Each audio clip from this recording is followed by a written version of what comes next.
Chicken dum biryani చేయడం చాలా తేలిక. మొక్క జ్యూసీగా ఉండాలి. బిర్యానీ పొడి పొడిలాడుతూ ఉండాలి. అలా ఉండాలంటే ఇలానే చేయాలి. హాఫ్ కేజీ స్కిన్‌లెస్ చికెన్‌ని శుభ్రంగా కడిగి హాఫ్ టేబుల్ స్పూన్ ఆయిల్ వేసుకోండి. 1 table spoon kasuri methi, half table spoon పసుపు, 2 టేబుల్ స్పూన్స్ కారం. మీ రుచికి సరిపడినంత కారం. కనీసంలో కనీసం 2 టేబుల్ స్పూన్ వేయాల్సిందే.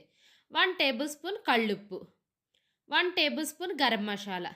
అన్ని మసాలాలు హోమ్‌మేడే. అన్నీ ఇంట్లో చేసినవే. వీటన్నింటిని వేసి మంచిగా కలిపేయండి. చివరిగా 2 టేబుల్ స్పూన్స్ కమ్మటి పెరుగు వేసుకోండి. పులిసిపోయిన పెరుగు వేయొద్దు. ఫ్రెష్ పెరుగు వేసుకోండి. ఇప్పుడు వీటిని బాగా కలిపేసి కనీసంలో కనీసం 4 గంటలు ఫ్రిడ్జ్‌లో ఉంచాలి. హాఫ్ కేజీ స్కిన్‌లెస్ చికెన్‌కి హాఫ్ కేజీ బాస్మతి రైస్ తీసుకోవాలి.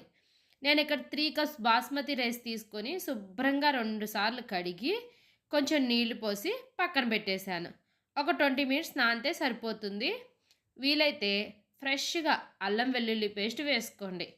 2 మీడియం సైజ్ ఉల్లిపాయలు తీసుకొని సన్నగా కట్ చేసుకోండి. కొంచెం పుదీనా, కొంచెం కొత్తిమీర కూడా కడుక్కొని పక్కన పెట్టుకోండి. మనం కుకింగ్ ప్రాసెస్ మొదలుపెట్టడానికి ఒక హాఫ్ అన్ అవర్ ముందే ఫ్రిడ్జ్‌లో నుండి చికెన్ తీసి బయట పెట్టండి. కూలింగ్ పోయిద్ది. ఇప్పుడు స్టవ్ వెలిగించి చికెన్ దమ్ బిర్యానీ చేయడానికి వెడల్పాటి పెద్ద గిన్నెని స్టవ్ మీద పెట్టి 3 టేబుల్ స్పూన్స్ ఆయిల్ వేసుకోండి. కొంచెం నెయ్యి కూడా వేసుకోండి. మీ ఇష్టం. కావాలంటే వేసుకోండి. లేదంటే స్కిప్ చేసేయండి. ఆయిల్ వేడెక్కిన తర్వాత ఉల్లిపాయ ముక్కలు వేసి మీడియం ఫ్లేమ్‌లోనే లైట్ గోల్డెన్ కలర్ వచ్చే వరకు ఫ్రై చేసి కొన్ని ఆనియన్స్‌ని పక్కన పెట్టుకోండి. 2 టేబుల్ స్పూన్స్ అల్లం వెల్లుల్లి పేస్ట్ వేసి మంచిగా ఫ్రై అవ్వనివ్వండి. ఇప్పుడు కొంచెం కొత్తిమీర, పుదీనా వేసి కొంచెం సేపు ఫ్రై చేసి మ్యాగ్నేట్ చేసిన చికెన్ వేసి ఆ గిన్నెలోనే కొంచెం నీళ్లు పోసి గిన్నెంతా తలిపి కూడా దాంట్లో పోసేయండి. ఇప్పుడు మూత పెట్టేసి మీడియం ఫ్లేమ్‌లోనే కొంచెం సేపు కుక్ అవ్వనివ్వండి. వేరొక పెద్ద గిన్నెలో సగానికి పైగా నీళ్ళు తీసుకొని కొంచెం పుదీనా, కొత్తిమీర వేసి 4 యాలుక్కాయలు, చిన్న దాల్చిన చెక్క ముక్క, బిర్యానీ ఆకు, కొంచెం షాజీరా, సోంపు నీళ్ళల్లోనే వేసేయండి. ఇవి చాలు. ఇంకా ఎక్కువ స్పైసెస్ వేసుకోకండి. కొంచెం ఎక్కువగా ఉప్పు వేయండి. కొంచెం ఆయిల్ కూడా వేయండి. రైస్ పొడి పొడిలాడుతూ ఉడుకుతుంది. నీళ్లు మరిగిన తర్వాత నానబెట్టిన బాస్మతి రైస్ వేసి 70% కుక్ అవనివ్వండి. అంటే హై ఫ్లేమ్‌లో 10 మినిట్స్ కుక్ అయితే సరిపోతుంది. మన చికెన్ కూడా కుక్ అయిపోయింది. జల్లెడ గిన్నెతో రైస్‌ని తీసి నేను వేస్తున్నానే సేమ్ అలాగే కొంచెం కొంచెంగా తీసి పైన అలా వేసేయండి. రైస్ మొత్తం వేసిన తర్వాత కొంచెం నెయ్యి వేసుకోండి. నెయ్యి గడ్డగట్టిపోయింది. చలికాలం కదా! అందుకే నేను అదే వేసేసాను. ఇప్పుడు పెద్ద నిమ్మకాయ తీసుకొని ఆ రసాన్ని కూడా పిండేసేయండి. కొంచెం ఫ్రైడ్ ఆనియన్స్ ఉంటే వేయండి. కొంచెం కొత్తిమీర, పుదీనా కూడా వేసేయండి. ఇప్పుడు మూత పెట్టేసేయండి.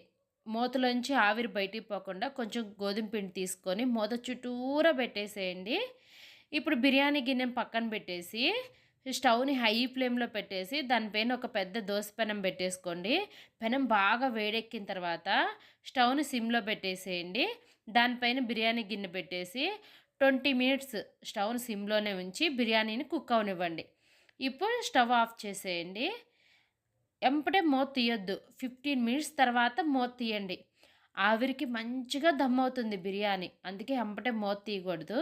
ఇప్పుడు మన tasty tasty yummy yummy chicken dum biryani ready. చూస్తుంటే నోట్లో నీళ్ళు ఊరుతున్నాయా? అయితే నెక్స్ట్ సండే మీరు కూడా ట్రై చేయండి. చాలా సింపుల్.